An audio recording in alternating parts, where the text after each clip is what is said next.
Hi, everyone. I hope that you have all looked under the course documents and have gone and clicked onto the bright magenta title that says videos. And I have hoped that you've already looked at and listened to the lecture dealing with the plot structure of a narrative essay.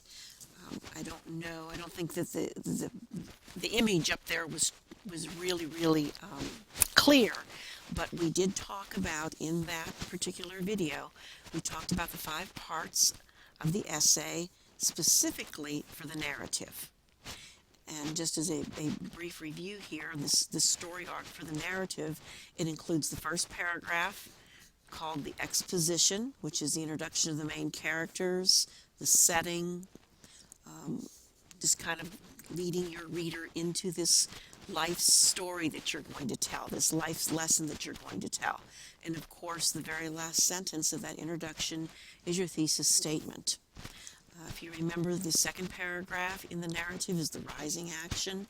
This is where the crisis begins. We have one or more characters in crisis. We find out what's happening. What is it that you may have done incorrectly, immorally, however your story's going. Then you move into your third paragraph, and that was the climax, the point of highest emotion. This is when this accident actually happened, or this bad result actually happened, this thing that happened to you that's going to teach you your lesson. Fourth paragraph is the following action. This is the resolution of that crisis that you met in the climax. Things are easing off. We're going to see how this happens to end in this falling action. And then the fifth paragraph of the narrative essay is referred to as the denouement, or the untying of all the threads, the resolution.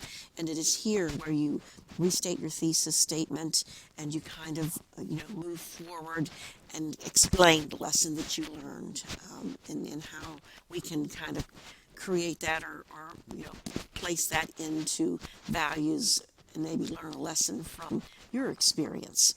Today, I am really happy to have an essay that a student wrote here at PTI, a narrative essay, and it explains these 5 sections of the narrative beautifully.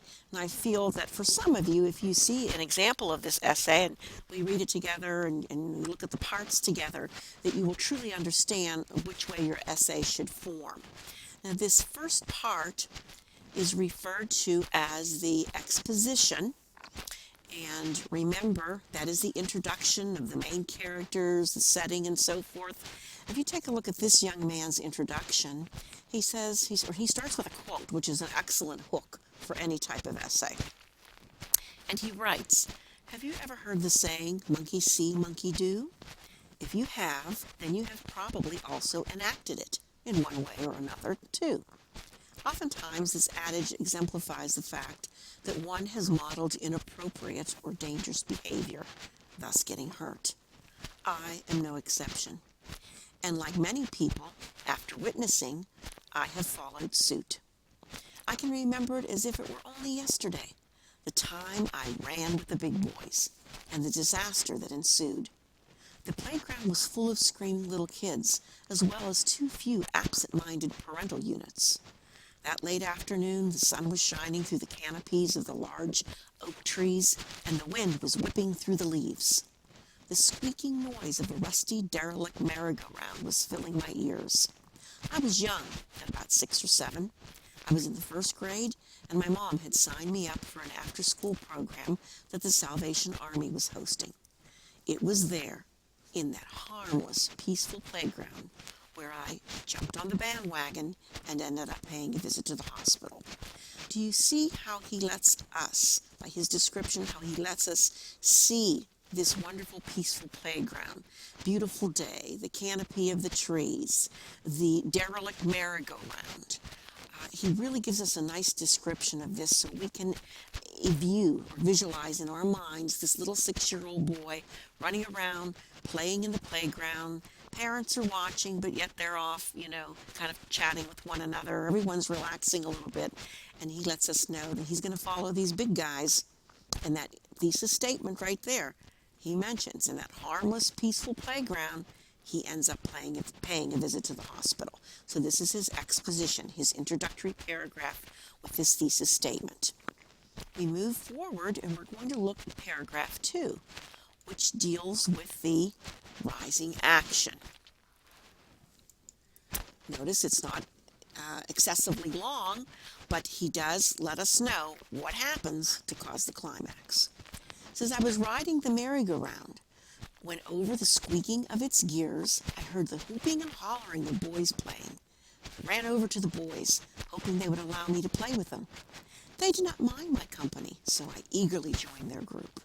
We ran around for a while, chasing each other and teasing the little girls, laughing as the little girls ran off screaming. Then one of the older boys decided it would be cool if he jumped off the top of the slide. We, as his willing posse, blindly followed along. He climbed the ladder to the top of the slide and waved, and then he jumped off the slide. So here we have the rising action. We see what's going to happen. We're starting to see, this is probably going to end up for trouble with him, but here we go. This is the action that's taking place. The third paragraph, the climax. Here we're going to see what happens to our hero.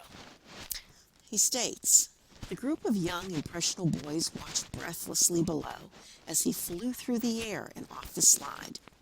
Upon landing on his feet, he laughed and waved to his cheering friends, me included. Within the blink of an eye, 5 or 6 screaming young boys charged towards the rungs of the ladder, eager to be the next one to jump off the slide. We impatiently waited in line, as one by one we jumped off the slide. When it was my turn, I slowly climbed the ladder, my footsteps making soft thuds against the metal rungs. Upon reaching the top, I looked down at the waiting crowd, the boys behind me impatiently pushing at me to jump. Suddenly, I was not completely sure I wanted to jump off that slide. It looked like a long way down.